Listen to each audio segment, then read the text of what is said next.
Exam चाहे IIT का हो, नीट का हो, चाहे आईएएस का हो, चाहे और कोई इंपॉर्टेंट एग्जाम हो, एग्जाम के बाद कई बच्चों के दिमाग में ये प्रश्न जो इस समय आपकी स्क्रीन पर है जरूर उठता है।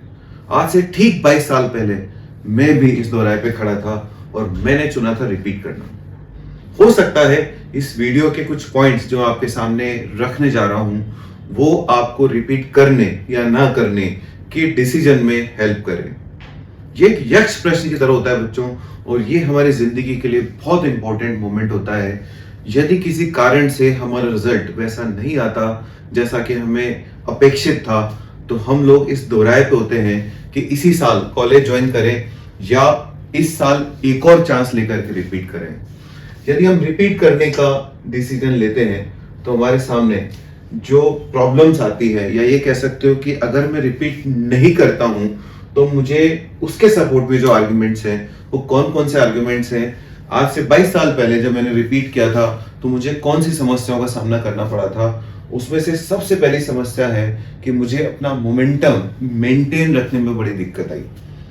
जो बच्चे रिपीट करते हैं वो उसी कोर्स को दोबारा पढ़ते हैं, कहीं ना कहीं उनका जो मोमेंटम है वो किसी न किसी कारण से कई बार बिगड़ जाता है, उनका रिदम टूट जाता है। उनके जो फ्रेंड्स होते हैं वो उस समय कॉलेज में होते हैं, वो कॉलेज में से अपने एक्सपीरियंस सुना रहे होते हैं और वो बच्चा वापस उसी माहौल में दोबारा पढ़ रहा होता है, तो कहीं ना कहीं वो जो निगेटिविटी है उस निगेटिविटी से उसका मोमेंटम टूट जाता है। Same questions, same theory, same teacher, almost same माहौल, सेम ऑलमोस्ट आपका मटेरियल आपको बोर कर देता है। ये जो दूसरा सबसे इंपॉर्टेंट एस्पेक्ट है रिपीट करने के दौरान, जिस कारण से रिपीट करने में हमें दिक्कत आती है, रिपीट करने के दौरान हमें जो समस्या आती है उसमें एक बोर्डम है। हम लोग पढ़ते पढ़ते बोर हो जाते हैं क्योंकि ऑलरेडी जिन बच्चों ने 11th और 12th आईआईटी या नीट की प्रिपरेशन की होती है उन्होंने ऑलरेडी बहुत मेहनत की होती है, और उसके बाद अगर उनको रिपीट करना पड़ जाता है तो बड़ा बोरियत भरा होता है। तीसरा इंपॉर्टेंट पॉइंट है प्रेजुडिस। जब हम रिपीट करते हैं तो हम ऑलरेडी प्रेजुडिस होते हैं। कई बार बच्चे अपने दिमाग में बिठा चुके होते हैं कि उनको मैकेनिक्स नहीं आती है, उनको इलेक्ट्रोडायनेमिक्स आता है, फलाना नहीं आता, ठिकाना नहीं आता। तो जो प्रेजुडिसनेस है वो कई बार रिपीटर के लिए खतरनाक होती है। कई बार रिपीटर एक टीचर से पढ़ा होता है, मान लीजिए एक्स इंस्टीट्यूट में वो टीचर से पढ़ा है, वाई इंस्टीट्यूट में जब उसको टीचर फिजिक्स पढ़ा रहा होता है तो वो उस वाई इंस्टीट्यूट में एक्स इंस्टीट्यूट के टीचर को ढूंढ रहा होता है और अपना समय खराब कर रहा होता है। तो एक बहुत बड़ी समस्या है। यदि आप रिपीट करना चाहते हैं तो अपनी प्रेजुडिसनेस, अपनी पुरानी इंफॉर्मेशन, अपने दिमाग में जो कचरा भरा है उस सारे कचरे को साइड में करके पूरे इंतु के साथ रिपीट करें, वरना ये सारे प्रश्न जो इस समय आपके सामने हैं ये आपके साल को बर्बाद कर सकते हैं। ये बड़ा इंपॉर्टेंट डिसीजन है। यदि आप रिपीट करना चाहते हैं तो अपने दिमाग में, दिल में, घर वालों के दिमाग में जो भी डाउट्स हैं, जो भी कंफ्यूजन है, वो रिपीट करना स्टार्ट करने से पहले ही हटा लें। जो आपका डर है उसे पहले अपने दूर करें, और जब आपका मन कहे कि यार लास्ट ईयर कुछ ना कुछ कमी रह गई थी तैयारी में और मुझे उस तैयारी को करने में अभी हो सकता है मजा आए, उस तैयारी को करके हो सकता है कि मैं पहले से बेटर कर पाऊं, तभी आपको रिपीट करना है। किन बच्चों को रिपीट करना चाहिए? यस, उन बच्चों के लिए है जिन बच्चों को लगता है कि वो आईआईटी की, एनआईटी की, टॉप इंस्टीट्यूशंस की, एम्स की लीगेसी से फैसिनेटेड है। उनको लगता है कि इस कॉलेज में जाने के बाद वो एक बेहतरीन कॉलेज में पढ़ रहे हैं, और उस फैसिनेशन के चलते, उस अट्रैक्शन के चलते वो एक अगला साल खींच सकते हैं। जैसे मैं बताता हूं, मेरे को जब पता चला था कि IITs are the best engineering institutes of this country, I was already studying in engineering college Kota, तो मुझे एक अजीब सी, कह सकते हो, उस लीगेसी के प्रति एक अट्रैक्शन फील हुआ and I started preparing for it. मैंने बहुत लेट स्टार्ट किया एज ए रिपीटर, और उसके बावजूद आराम से थोड़ी सी मेहनत करके, थोड़ा सा सिस्टमैटिक काम करके, थोड़ा सा अपने पिछली वाली जो कमजोरियां थी उनको निकाल करके मैं आईआईटी क्लियर कर पाया। दूसरा इंपॉर्टेंट पॉइंट है बच्चों, यदि आप आईआईटी, एनआईटी और एम्स या इस तरह के जो मोस्ट इंपॉर्टेंट इंस्टीट्यूशंस हैं इस कंट्री के, यदि आप उस इंस्टीट्यूशन में जाते हैं तो आपको उनकी रेपुटेशन का फायदा मिलता है। पूरी जिंदगी आपके ऊपर एक तमगा लगा होता है that you are a graduate from AIIMS Delhi, you are a graduate from IIT Bombay, you are a graduate from IIT Delhi.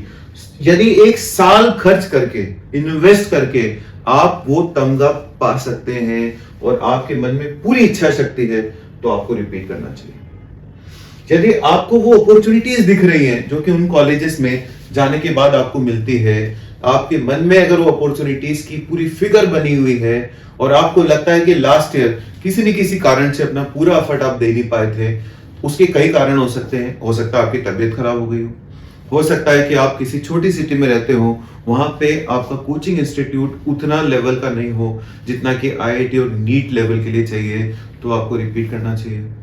हो सकता है कि आपको सारी सुविधाएं अवेलेबल थी, लेकिन कहीं ना कहीं आप ही की तरफ से कमजोरी रही, आप ही की तरफ से एफर्ट्स में कमी रही, तो आपको रिपीट करना चाहिए।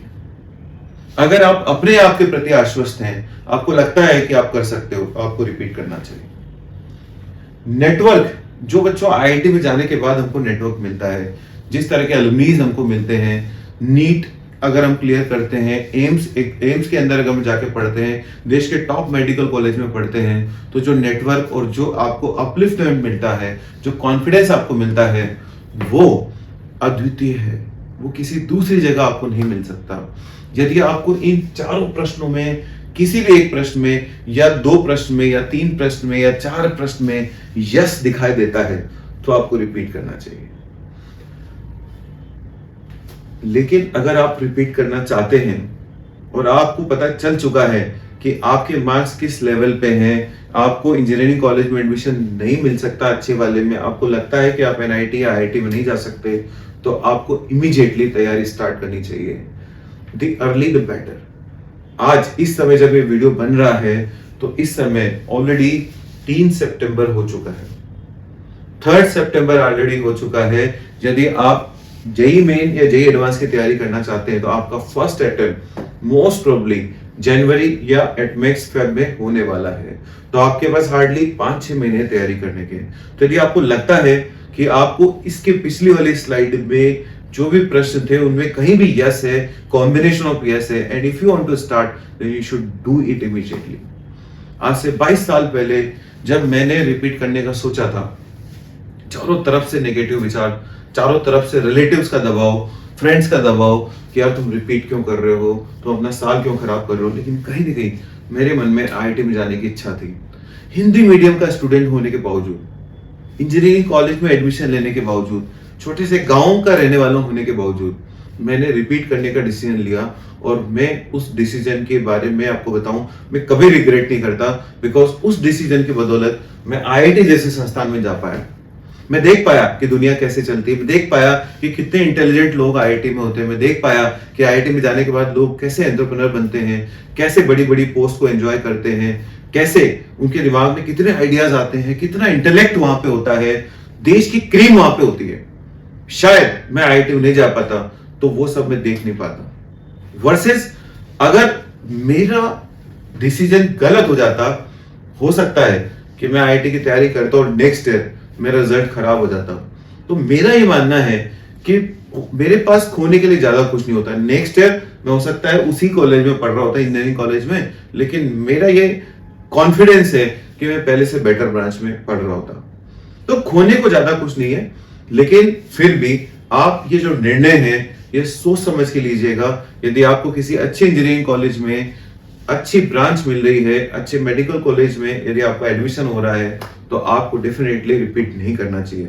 लेकिन यदि आप सेटिस्फाइड नहीं है और आप में अगले साल मेहनत करने की इच्छा बाकी है, दमखम बाकी है, एनर्जी बाकी है, तो आपको डेफिनेटली एक चांस लेना चाहिए, प्रोवाइडेड आपके पेरेंट्स, आपकी फाइनेंशियल कंडीशन, बाकी सब चीजें आपके सपोर्ट में हो। ये वीडियो केवल आपको एक सजेशन देने के लिए था। डिसीजन आपको अपने आप लेना है। जो भी डिसीजन ले, सोच समझ के ले, क्योंकि जिंदगी आपकी है, आपको अपनी जिंदगी अपने तरीके से बितानी है। So best of luck, thanks a lot. यदि आपको कोई भी क्वेश्चंस हो, कोई भी कमेंट आप करना चाहते हो, तो प्लीज कमेंट बॉक्स में डालिए। I will try to answer each and every query raised by you. Good luck.